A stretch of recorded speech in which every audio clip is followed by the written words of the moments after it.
I'm Neil Spisak. I'm the production designer.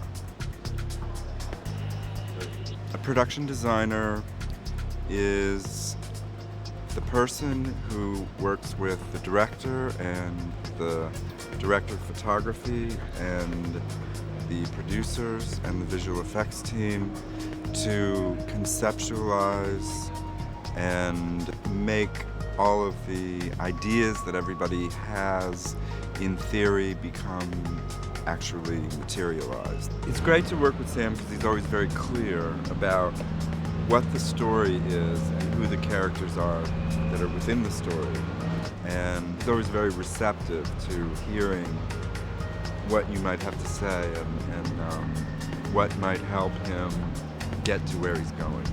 Sam is a Spidey fan from way, way back, and his interest was extremely infectious. And it was sort of a bizarre road getting introduced to Spider-Man, actually. I mean, I knew Spider-Man from the TV series and from cartoons, but I had never really read comic books. And it was an interesting journey learning about, who Spider-Man is and how he's portrayed in the comic books. Once you conceptualize what the film is about and how the film needs to look and what locations scenes actually take place in, then the execution process is a puzzle that you kind of work out piece by piece. How do you retain the control that a filmmaker needs to tell a story? Well, obviously the best place is on a soundstage. But the reality is that you can't just go into New York City and shoot anywhere you want to. So a lot of times, you bring it back and you make it work because it's the only way you can retain control and get the shots you want to tell the story.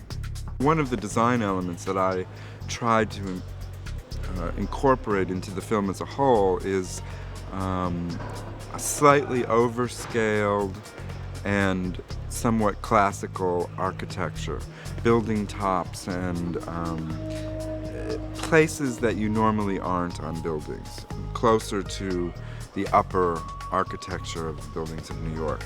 So the idea that this balcony is further up in the building rather than being down on the street, and the idea that you have an overview